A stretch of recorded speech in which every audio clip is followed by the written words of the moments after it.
안녕하십니까. 도영시티 투어를 진행하는 박정욱입니다. 여러분도 다 알다시피 이순신 장군님은 54년 사신 어른입니다. 54년 그 짧은 인생에 내가 생각할 때 세 가지 변곡점이 있습니다. 1번은 그 절대절명의 위기 속에서 기적의 승리를 거둔 명량입니다. 두 번째는 임진전쟁 개전 초기 파죽지세로 달리던 도요토미 히데요시의 대륙정벌의 꿈을 한 방에 날려버린 한산에서의 통쾌한 승리입니다. 세 번째는 그 지루한 7년 전쟁의 종지부를 찍는 남의 노랑이지요. 남의 노랑은 그의 인생 최고의 변곡점. 그는 거기서 죽음을 맞이합니다. 이 변곡점 세 꼭지는 이순신을 공부하는 후배들에게는 영원한 숙제이고 또 이순신을 깊이를 알고자 한다면 꼭 깊이 헤아려야 되는 과제 중에 과제입니다. 두 번째 소개했던 한산에서의 통쾌한 승리는 내가 지난번 유튜브에서 세 꼭지를 나누어 가지고 상세한 설명을 해드렸고, 오늘은 첫 번째 변곡점 명량에 대한 이야기를 해드리도록 하겠습니다. 명량은 다른 전투와는 많은 다른 점이 하나 있습니다. 특히나 첫 번째는 시간적인 상황입니다. 1597년 7월 16일 칠천량에서 원균은 문자 그대로 대패, 완패를 합니다.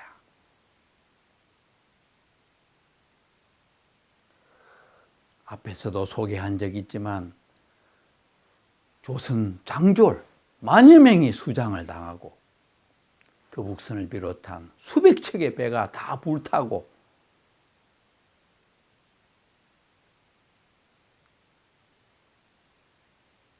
아무것도 남아있지 않은 그 상황에 그해 9월 16일 명량을 이순신은 맞이합니다. 딱 2달의 시간입니다. 여러분 상상이 되세요? 2달이라면 전비를 새로이 구축하는 것만 해도 기적 같은 일입니다. 그런데 이순신은 전비를 구축함과 동시에 그날 승리를 합니다. 이 2달의 기록은 이순신을 공부하는 사람들한테는 정말 흥미롭기도 하지만 눈물겹습니다. 이 2달의 기록을 지금부터 살펴보도록 하겠습니다. 1597년 7월 16일 원균은 칠전량에서 대패를 합니다. 그 소식을 이순신은 이틀 뒤인 7월 18일 듣습니다. 그때 이순신은 백의종군길 도원수였던 권율 밑에서 근무할 때입니다. 그때 제일 당황했던 사람 여러분 상상되시죠? 도원수 권율이었어요. 부산포를 공격하지 않는다고 원균에게 곤장을 친 권율입니다. 설마 이렇게 대패를 할까?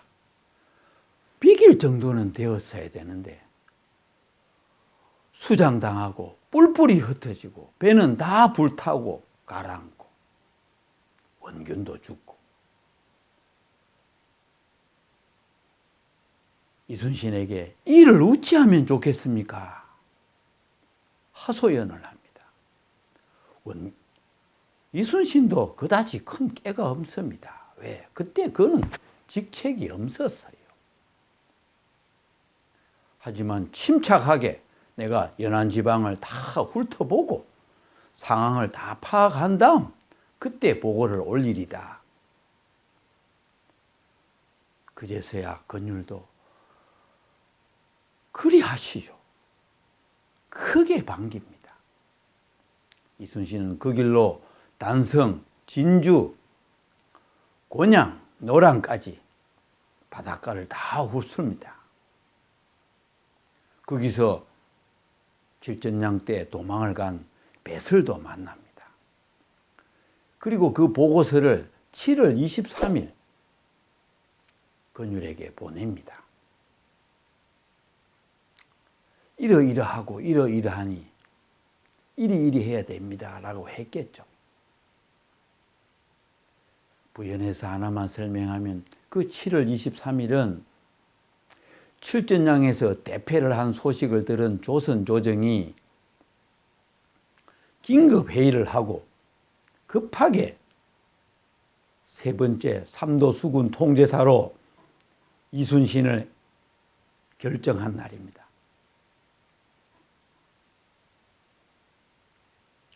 그리고 이순신은 건율 밑에 바로 가지 않고 그 부근에 머뭅니다. 진주 정도에서. 8월 3일 날 조선정부의 공식 문서 임명교지를 받습니다. 8월 3일부터 이순신의 공식적인 활동이 시작됩니다. 칠전량 패하고 보름이 지난 시간입니다. 그날 즉시 그는 섬진강을 넘어 구례, 곡성, 옥가, 순천으로 갑니다. 다시 곡식을, 식량을 구하고 병사들을 구하고, 하지만 남원성 전투를 위해 가지고 전라병사는 청야작전을 명하고 간터라 병사도 없고 곡가는 모두 불태워져 있고 너무 어렵습니다. 하지만 직무태만이죠.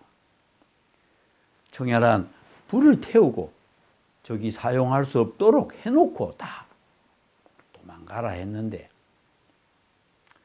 급하게 도망가느라고 불을 지르지 않는 창고를 발견합니다. 참 이순신도 고맙다 해야 되는데 일기장 보면 뭐라고 써놨는 거 아십니까? 한탄스럽다 써놨습니다. 어쩌면 이순신에게는 행임에도 불구하고 그래도 그 곡식을 다시 추스리고 총통이나 무거운 무기는 땅을 파서 가져갈 수 없으니 표식을 해놓고 묻어두고 그리고 벌교 보성으로 갑니다. 8월 15일쯤에 보성 땅에서 이순신은 선정관이던 박청봉으로부터 임금의 편지 한 통을 받습니다. 그 편지는 선조가 8월 7일 날 작성한 것 같습니다. 7월 23일 날 이순신을 삼도 수군 통제사로 다시 명한다고 결정하고 8월 7일이면 한 보름 동안 한 2주쯤 되는데 선조 임금은 깊이 생각을 했던 것 같아요. 보고를 받아보니 배도 없고 뿔뿔이 흩어져서 병사도 없고 수군을 재건하는 데는 힘이 들 것 같고 불가능할 것 같아 생각 들었던 모양이에요. 그래서 이순신 보고 편지 내용에는 수군 재건에 힘을 쓰지 말고 건율을 도와서 육지로 가는 것도 가하다고 허락을 한다고 명령합니다.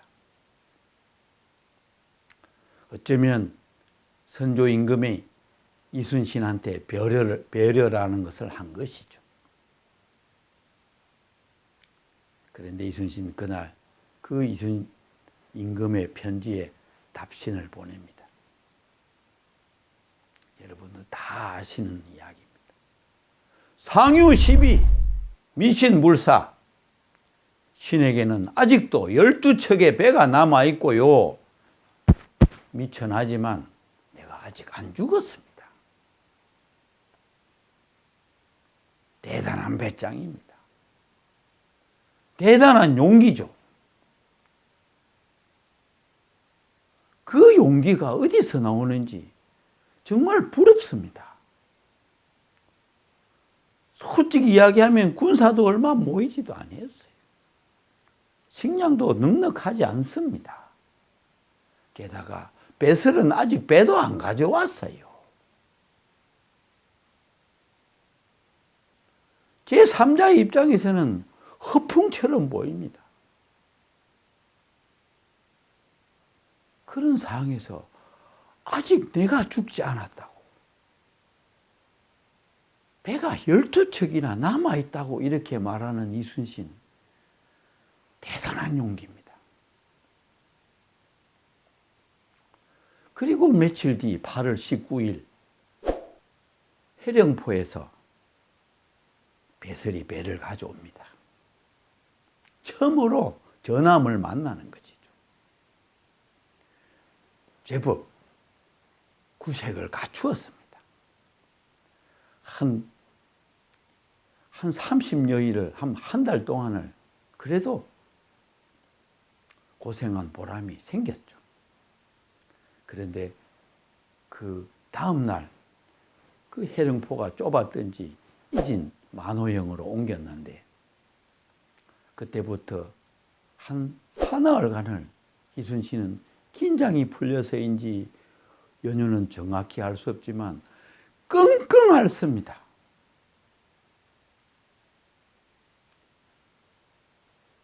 인사불성, 토하기를 10번, 용변도 보지 못한다. 그 안타까움은 내가 말로 하기가 그러니 장군님의 일기를 그대로 옮겨드리겠습니다. 8월 20일, 몸이 몹시 불편하여 음식도 먹지 않고 앓았다. 8월 21일 새벽 2시경에 광난이 일어났다. 토하기를 10여 차례나 하고 밤새도록 괴로워했다. 8월 22일 광난으로 인사불성이 되었다. 용변도 보지 못했다. 8월 23일 병세가 몹시 위중하여 배에 머물기가 불편하였다. 배에서 내려 포구 밖에서 잤다. 8월 24일 날 을안포로 다시 진을 옮깁니다. 그런데 8월 26일 날 탐망군의 보고가 그 좀 전에 있었던 그 이진항에 왜군의 배가 왔다고 보고를 합니다. 일본군은 한 이순신을 그때부터 단방선을 보내가면서 이 친구들이 어디 있나, 얼마만큼 되나 계속 보아왔던 것 같아요. 바로 한 2, 3일 뒤로 따라옵니다. 아니나 다를까 이틀 뒤 8월 28일 일본군의 기습이 있습니다. 적선 8척이 나타납니다. 이순신의 부하들 그때까지 그닥 큰 훈련도 없고 모으기에 급급했고 추스리기에 급급했다. 전투 경험도 적은 사람도 많았을 것이고 모두 다 겁을 지레먹고 아무도 나서질 않습니다. 하지만 이순신 용감하게 선봉에 서서 나를 따르라. 끝까지 추격합니다. 아주 먼 곳까지 추격하는데 그들은 기습의 목적이 아니라 소위 요즘 아이들 말로 간 보러 온 것이죠. 도망가 버립니다. 그리고는 8월 29일 날 장도를 거쳐 벽파진으로 옮깁니다.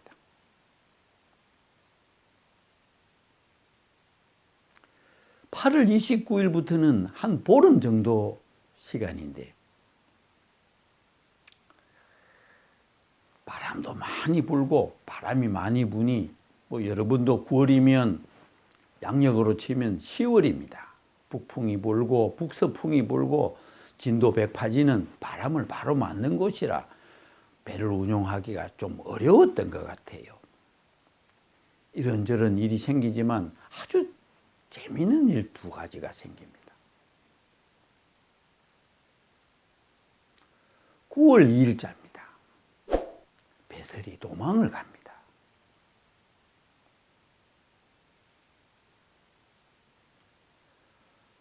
이순신은 할 말 많으나 얼마나 할 말 많았겠어요.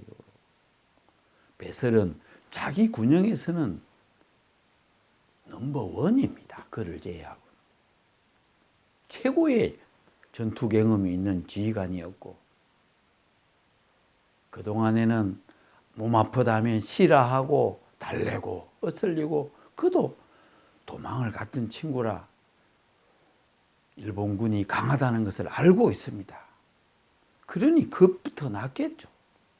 이순신의 일기장에도 그가 수척하고 겁이 눈에 보인다는 걸 적어 놓기도 했습니다. 하지만 이러면 안 되고 있어야 되는데 그날 도망을 갑니다. 아마 이순신의 마음은 잡아 죽이고 싶었을 거예요. 군사들의 사기는 얼마나 떨어졌겠습니까? 장수가 도망가는데 병사들이 무슨 용감해서 있겠습니까? 근데 9월 7일 날 아니나 다를까 적들이 공격해 옵니다. 그런데 너무 재밌게도 13척이 옵니다. 여러분 13척 굉장히 중요합니다.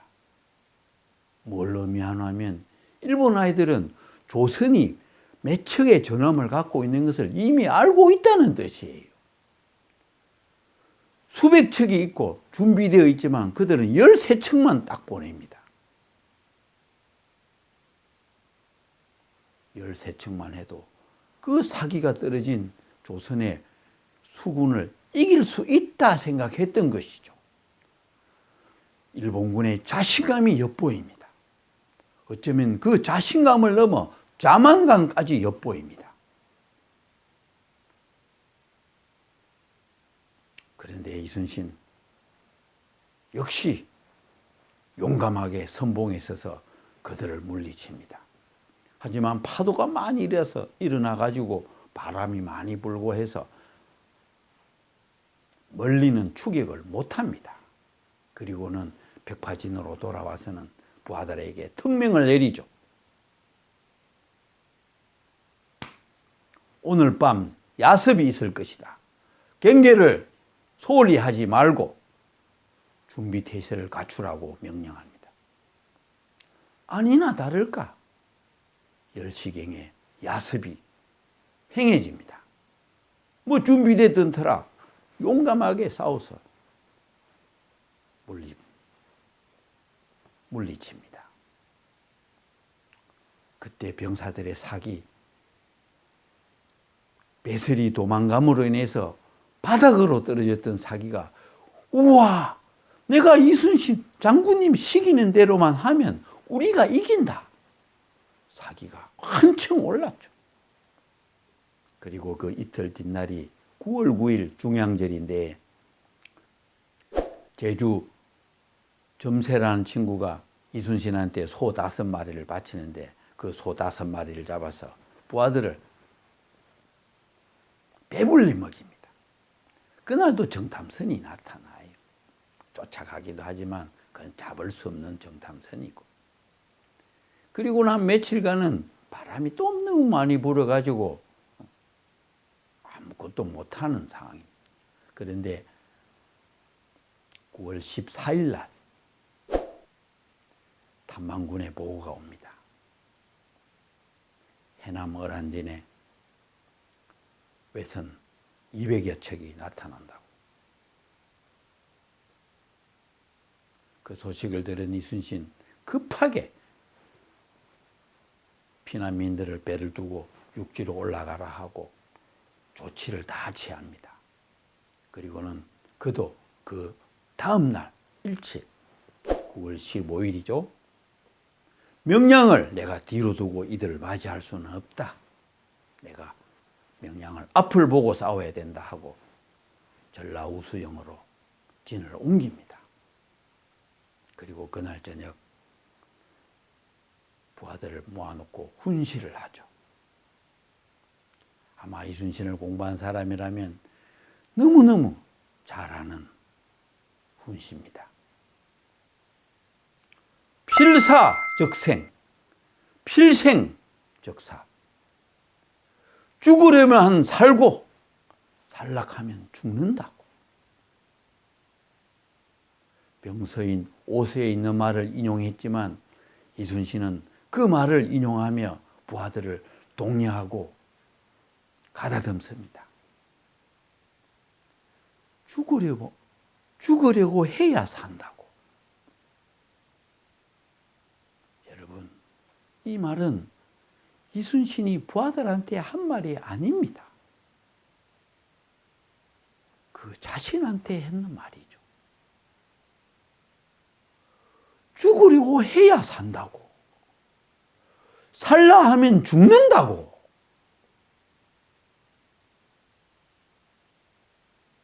그 절대절명의 위기, 그 비장함이 그대로 묻어납니다. 그 위기 속에서 이 위기를 이기는 방법, 용기를 내는 방법은 과연 무엇일까?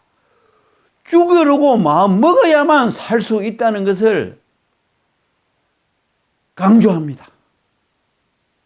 여러분, 이 세상 살면서 얼마나 많은 위기가 옵니까?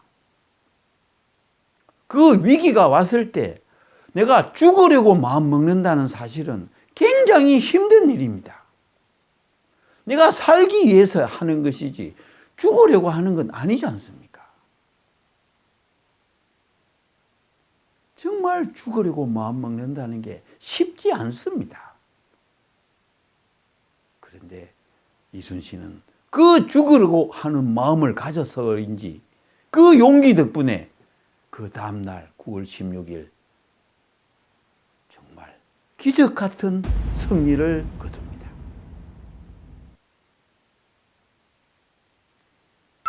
이순신의 이 승리에 이르는 2달간의 기록은 우리 후배들이 이순신을 이해하는데 제1 교과서로 삼아야만 합니다. 이순신의 위대함의 백미 중에 백미. 여러분, 이 2달간의 기록을 오래오래 기억해 주시기 바랍니다. 감사합니다.